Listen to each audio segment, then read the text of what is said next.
Assalamualaikum warahmatullahi wabarakatuh. Hari ini kalian belajar bersama Ibu Erika ya. Nah anak-anak, bagaimana kabarnya hari ini? Semoga kita semua dalam keadaan sehat walafiat ya, amin. Pembelajaran hari ini kita masih belajar dengan cara jarak jauh ya, yaitu pembelajaran dari rumah. Tetapi tidak apa-apa ya, kita harus tetap semangat. Coba Ibu ingin lihat semangat kalian? Wah, hebat-hebat semuanya semangat belajar walaupun di rumah.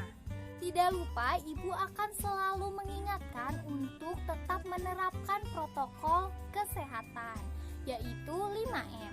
Mencuci tangan menggunakan sabun, lalu menggunakan masker, menjaga jarak 1,5 meter, dan juga menjauhi kerumunan. Tidak lupa untuk mengurangi mobilitas atau bepergian. Langkah baiknya sebelum memulai pembelajaran, kalian mandi dulu dan juga menggunakan baju yang bersih dan juga rapi.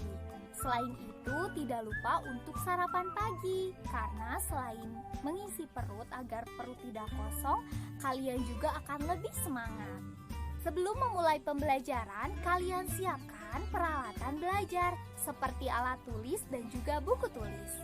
Supaya pembelajaran kali ini diberikan kelancaran, maka kita akan berdoa terlebih dahulu sesuai agamanya masing-masing. Berdoa Ibu pimpin, berdoa dimulai.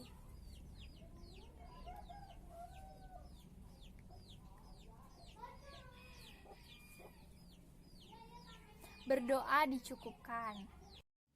Tujuan pembelajaran hari ini yaitu yang pertama, dengan mengamati keberagaman individu di rumah, siswa dapat menuliskan keragaman dan manfaatnya dengan tepat. Yang kedua, dengan mengamati video pembelajaran, siswa dapat meragakan tari kreasi daerah dengan tepat. Yang ketiga, dengan membaca cerita teks fiksi, siswa dapat menuliskan tokoh-tokoh pada teks cerita fiksi dengan tepat. Anak-anak, langsung saja ya kita akan mulai pembelajaran kali ini. Kalian sudah tahu bukan jika Indonesia sangat beragam sekali budayanya. Keberagaman ada dari Sabang sampai Merauke. Budaya yang berbeda di Indonesia salah satunya yaitu terdapat pada tariannya. Setiap daerah memiliki tarian yang berbeda-beda. Setiap gerakan pada tarian tiap daerah memiliki ciri khas yang berbeda-beda. Contoh yang pertama yaitu Dayu berasal dari Bali. Dayu menjelaskan mengenai ciri-ciri gerak tari Bali. Ciri-ciri gerak tari Bali yaitu gerakan pada umumnya dilakukan secara lincah, energik, dinamis, dan cepat. Yang kedua, tidak hanya kepala, tangan dan kaki yang digerakkan, mata juga digerakkan. Sedangkan Beni berasal dari Sumatera. Beni menjelaskan mengenai ciri-ciri gerak tari Sumatera. Ciri-ciri gerak tari Sumatera yaitu yang pertama, gerak tari pada umumnya dilakukan secara lincah dan gesit. Yang kedua, gerak tari lebih menekankan pada gerakan-gerakan kaki. Yang ketiga, gerak lengan, tangan, jari, leher, dan kepala tidak beragam dan tidak rumit. Wah, sekarang kalian sudah mengetahui ciri-ciri gerak tari khas dari daerah Sumatera dan juga Bali. Sekarang kita lanjutkan ya pembelajarannya. Nah, anak-anak, kalian lebih suka menari atau menyanyi? Kalian pasti memiliki kegemaran kan? Nah, kegemaran kalian bersama orang terdekat kalian berbeda atau sama?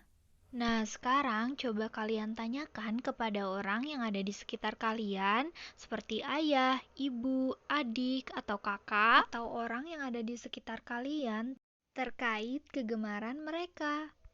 Setelah kamu mengetahui kegemaran orang-orang di sekitar kalian, coba jawab pertanyaan berikut.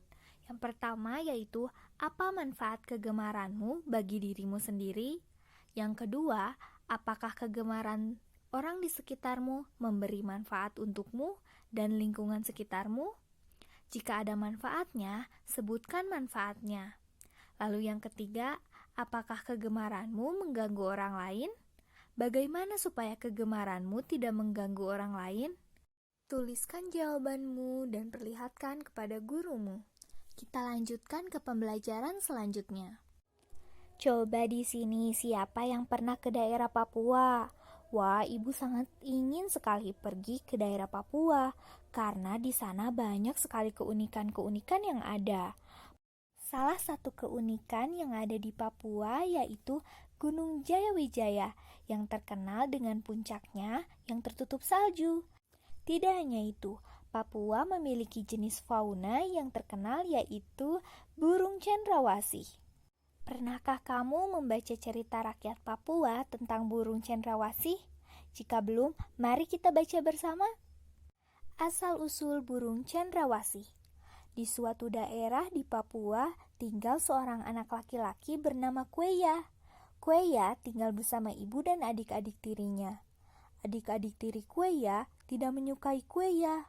Mereka menjebak Kueya sehingga dia tersesat di hutan. Kueya yang tersesat di hutan mencoba untuk bertahan hidup. Dia membangun rumah kayu sederhana dan berburu. Kulit binatang hasil buruannya dia pintal menjadi benang. Kueya berencana membuat sayap dari benang pintalannya. Setelah Kueya pergi, ibunya sangat sedih. Adik-adik Kueya berbohong bahwa Kueya pergi karena tidak mau tinggal bersama mereka lagi. Ibu Kueya tidak percaya. Ibu Kueya berusaha mencari tahu kebenarannya. Adik bungsu Kueya yang jujur memberitahukan ibu kebenarannya. Bu, Kak Kueya tidak meninggalkan kita. Dia dijebak oleh kakak-kakak sehingga tersesat di hutan. Jelas adik bungsu Kueya. Benarkah yang kau katakan itu, anakku? Kalau begitu, ibu harus mencari Kueya, sahut ibu Kueya. Ibu Kueya segera pergi ke hutan. Dia berjalan tanpa kenal lelah. Sambu terus memanggil-manggil Kueya sekuat tenaga. Tidak ada sahutan. Sampai akhirnya ibu Kueya melihat seekor burung muncul dari pepohonan. Begitu suara burung yang muncul di hadapan ibu Kueya. Ibu Kueya terkejut. Ternyata burung itu adalah Kueya yang menyelipkan pintalan benang di bawah lengannya. Kueya telah berubah wujud menjadi seekor burung yang indah. Ibu Kueya mengikuti Kueya dan mengambil sejumput pintalan benang. Ibu Kueya menyelipkan pintalan benang di bawah lengannya seperti yang telah dilakukan Kueya. Dalam sekejap, ibu Kueya berubah menjadi seekor burung. Dia segera terbang bersama Kueya. Adik-adik tiri Kueya ternyata menyaksikan ibunya dan Kueya yang telah berubah menjadi burung. Mereka menyesali perbuatan jahatnya, namun penyesalan itu telah terlambat. Kueya dan ibunya telah berubah menjadi burung yang kini dikenal sebagai burung cendrawasih. Setelah mendengar cerita tadi, coba kalian sebutkan tokoh-tokoh yang terdapat dalam cerita tersebut. Menurutmu, apakah Kueya merupakan tokoh utama dalam cerita tersebut? Coba jelaskan. Lalu yang ketiga yaitu, lalu coba kalian sebutkan tokoh protagonis dalam cerita tersebut. Dan yang terakhir, apa sih yang dimaksud dengan tokoh antagonis? Menurutmu siapa saja tokoh antagonis dalam cerita tersebut? Tulislah jawaban kalian dan perlihatkan pada guru kalian. Setelah membaca bersama-sama, kita perhatikan tari apuse berikut ini ya.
Setelah video barusan, coba kalian buat video menarik kalian, meminta bantuan ayah bunda untuk merekamnya. Gunakan 4 gerakan seperti yang ada pada video tadi ya.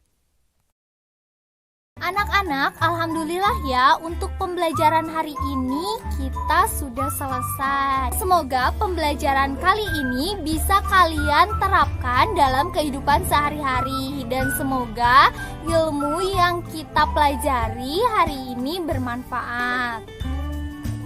Selanjutnya, jangan lupa untuk berterima kasih kepada ayah dan bunda yang telah menemani kalian belajar di rumah.